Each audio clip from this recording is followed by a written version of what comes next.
Баршаңызға қайырлы күн. Бүгін сіздермен банафипай пирогының рецебімен бөлісемін.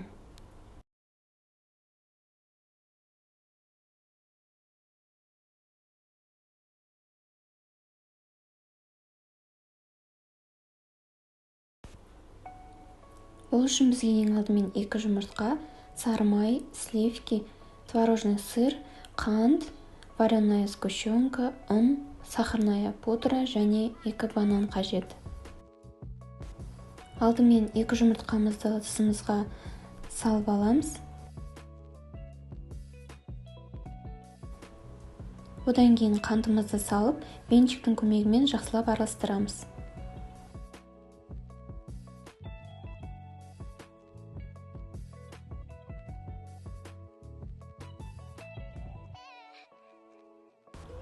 Үстінен ерітілген сары майымызды құйып, жақсылап араластырамыз. Сары майымыз қатты ерімеуі қажет.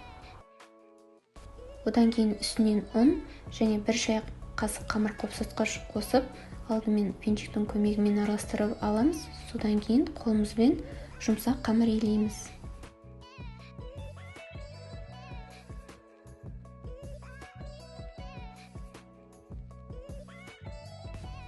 Қамырымыз осылай шығуы қажет. Одан кейін қамырымызды оқтаудың көмегімен жаямыз.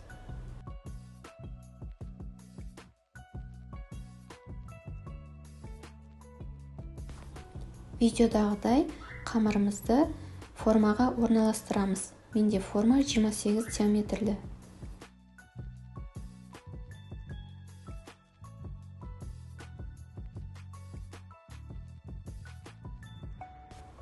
Қамырымызды тегістейміз, артық қамырлары болса алып тастаймыз.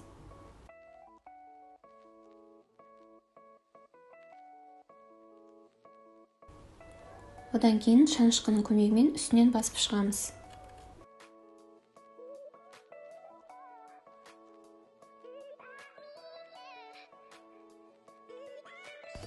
Қамырымыздың үстіне пергамент қағазын төсеп, пешке салған кезде көтеріліп кетпеу үшін, тез пісу үшін тұз себіп орналастырамыз. Немесе үйде бар кез келген горох, фасольді қолдансаңыздар болады. Пеште 15 минут тұрғаннан кейін үстіндегі пергамент қағазын алып, қайттан 5 минутқа салып аламыз. Одан кейін кремімізді дайындауға кірісеміз. Ол үшін бізге миксер қажет болады. Алдымен творожный сырымызды салып миксерлеп аламыз.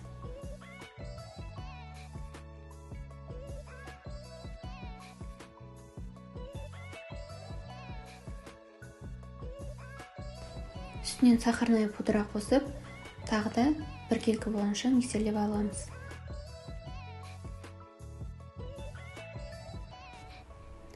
Одан кейін үстінен сливки құйып, креміміз қоюланғанша жақсылап миксерлейміз.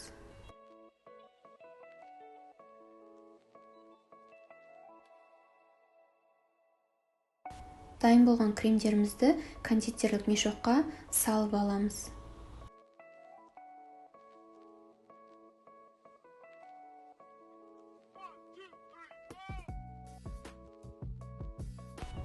Бананды видеодағыдай етіп турап аламыз.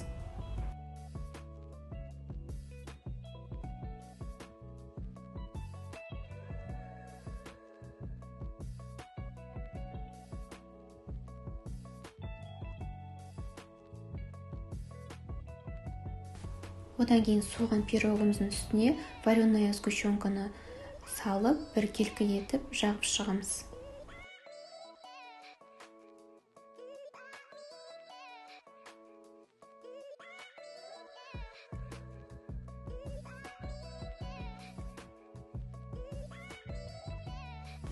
Үстінен банандарды қоямыз.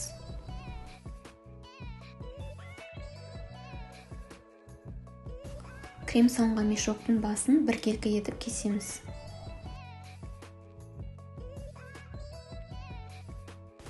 Видеодағыдай кремімізді пирогтың үстіне орналастырамыз.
осымен біздің пирогымыз дайын, ас болсын.